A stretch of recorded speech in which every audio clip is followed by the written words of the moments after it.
За хөрх өдөр сувгата тавтаа морил 2025 оны 9 сарын 23-ны орой мэндийг та бүхэндээ хүргэе. За бичлэг болон домгоо оруулаагүй бас нэлээд хэд хансан байна. Тэгэхээр өнөөдөр та бүхэндээ хүмүүсийн маань маш сайн мэддэг Архангай аймгийн бас л нэгэн хүмүүсийн очих дуртай газруудын нэг бүх хайрхны талаарх сонирхолтой домог болон хачир мэдээллүүдийг ярьж өгөхөөр бэлтлээ. За тэгээд манай сувгийн гол зорилго нь болохоор би ийм домог олж сонслоо. Та хэддээ хуваалцж байна гэсэн ерөнхийдөө өөрийн олж мэдсэн домгоо бусдтай хуваалцдаг ийм зорилготой сууг шүү. Тэрийг та бүхэн маань бас зөвөр ойлгоорой. За ингээд домог болон хачир мэдээгээ ярьж эхлэхээс өмнө та хэдээс бас нэг асуулт асууя. За үнэхээр бүх хайрхан дээр очиод мөргөөд сүсэглээд залбирвал үхэр сүрэг нь өсч үрждэг ийм айл юм уу үхэр сүрэг нь үнэхээр өссөн ийм тохиолдол ер нь байдаг болов та хэд энэ дээр бас юу гэж бодож байна. Тэгээд ер нь бол хүмүүс маань бас мухар сүсэг гэх юм уу. За жишээлбэл энэ хүслийн улан дээр гараад ингээд хүслээ хилээд гуйвал хүслийн маань биелүүлдэгэ. За зарим хүмүүс болохоор за энэ бол ингээд хүсэл биелүүлдэг хат юм байна. Үхэр сүрэг өсгдөг хат юм байна гэх мэтчлэн ер нь бол ингээд мухар сүсэг бол маш их байдаг штэ. Тэгэхээр та хэд манаас энэ тал дээр бас юу гэж боддог вэ? Энэ талаар бас сэтгэлдээ хуваалцаарай. За тэгэхээр яг энэтэй холбоотойгоор өнөөдөр та бүхэндээ Архангай аймагт байдаг бүх хайрхны талаарх сонирхолтой домгийг ярьж өгөхөөр бэлдсэн юм аа. За домог нь болохоор Хангаан нурууны уужим улсын дунд идэр ба чулуут голын бэлчирт нэгэн гайхамшигт чулуу оршдог. Энгийн чулуу бус хүчит мөхийн дүртэй мөнхөд хэвтэн боомит тэр чулуун хадыг бүх хайрхан хэмээнэрлэж нутгийн ард түмэн үеийн үед хүндэтгэн тахиж ирсэн түүхтэй. За эрт цагт энэ уудам талд цэнхэр бух тэргүүтээ 60 бух бэлчээрлэж явдаг байлаа. Гэвч нэгэн өдөр аимшигт авраг могоо гарч ирж хүн малын амгалан тайван байдлыг сүйтгэх болов. Тэр цагийн бэлчээрийн эзэд болсон бухнууд могоотой тулалцсаар хамгийн сүүлд сүргийн тэргүүн хөх бух үлдэж өнөөх могоог даран хөвтснээр нутаг усаа аимшигт аюулаас аварсан гэдэг. Ингээд өнөөх бух тэндээ үрд чулуу болон хувирсан гэсэн юм домогтой юм байна. За ерөнхийдөө ингээ хүмүүсийн очих дуртай үхэр сүргийн маань өсөгдгөө гэдэг бух хайрхны домог нь бол ердөөл юм. За тэгвэл хүмүүс яагаад бух хайрхан дээр очивол үхэр сүрэг маань өснөө гэдэг ингээд жилээс жилд бух хайрхан дээр очих хүмүүсийн тоо ихсээд байдгийн бэ гэдгнээс сонирхолтой байгаад тэгэхээр яг нөгөө бичлэгний эхэнд хэлжсэн магадгүй нөгөө мухар сүсгтэй ч юм уу итгэл үнэмшилтэй бас магадгүй холбоотой байх гэж бодож байна.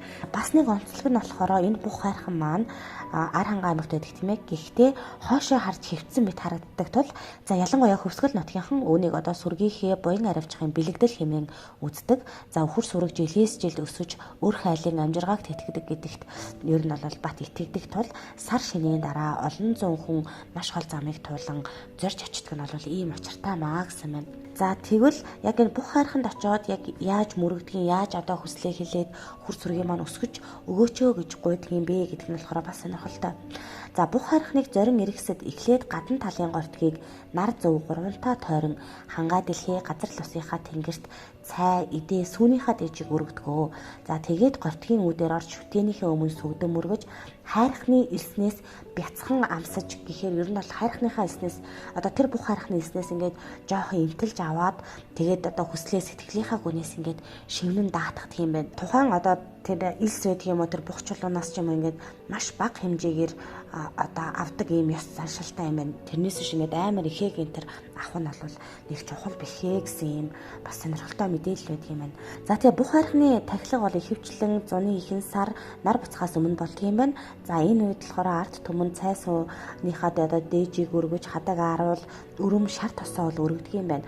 Харин арх дарс хэрэглэж хэрүүл маргаан үүсгэх шүтэн дээр эд өлгийн зүйл орхих за чулуу хөндөг зэрэг үйлдэл бол хатуу царилт юм байна. За түнчлэн тахилын газар нь түүх соёлын дурсгалын бүс тул за хууль ёсыг бол мэдээж чанлан сахиах учиртай. За тийм хамгийн сонирхолтой нь болохоор хайрхнаас илс авч мөрөгсөн бол заавал өдөртөө буцдаг ёс бий бөгөөд энэ нь бол сүсэг бишрлийн цэвэр ариун чанарыг хамгаалж буй уламжлал юм аа гэсэн юм байна. Гэхдээ энийг та ер нь бүх хайрхан дээр очиод мөргөөд илснээс нь аваад тэгэл заавал тэр өдөртөө бас заавал буцах ёстой байдаг юм байна. За тэгээд мэдээж одоо ингээд бух хайрхан дээр нэгэнт одоо ар ханга аймгийг зорж очиод бух хайрхан дээр очлоо гэж бодоход ер нь бол тэр хавьд нь бас ингээд байгалийн үзэсгэлэнтэй газрууд бол байдгаа гэсэн байна. За бух хайрханаас хоошоо харахад чулуут, идэр, дэлгэр мөрний одоо 3 их гол нийлэн урсах. За үзэсгэлэнт бол уул цар байдаг юм байна. 3 голын бэлчээр хэмээн нэрлэж.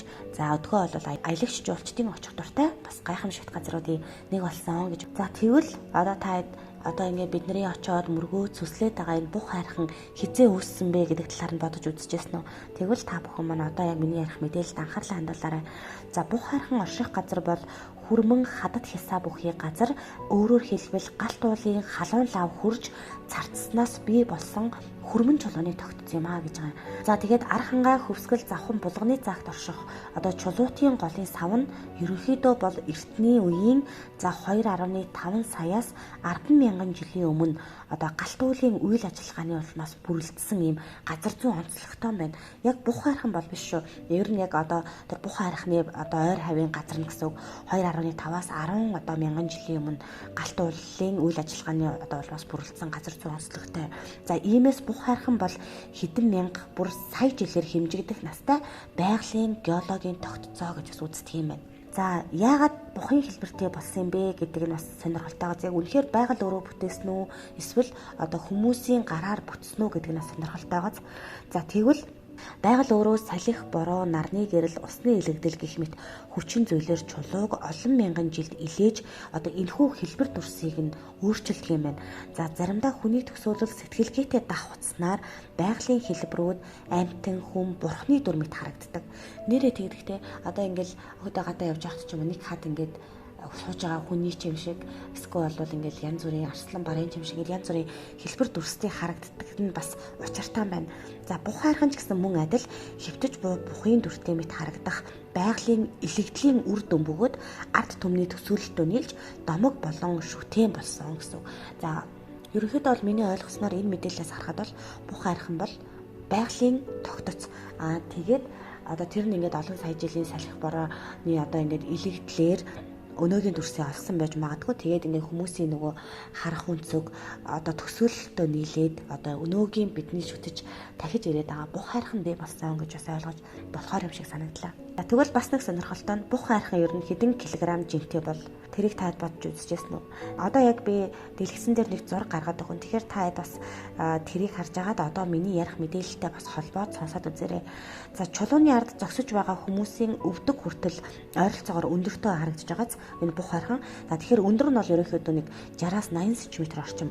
За өргөн талаасаа гэх юм бол хүний мөрний өргөнөөс илүү том гэхээр 1.2-оос 1.5 м орчим өргөнтэй байж болохоор нэг 2 м гар урттай гэж бол баримжилж болохоор байна гэж бас үздэг юм байна. Тэгэхээр энэ бух чулууны маань бол өндөр нь 60-аас 80 см орчим. За өргөн нь бол 1.2-оос 1.5 м. За урт нь бол 2 м гаруйтай байж болохоор гэж бас үздэг юм байна. Тэгвэл одоо ингээд хэмжээний юм бол жинэн хідвэ гэхээр ер нь бол чулууны төрлөөс шалтгааллах юм байна.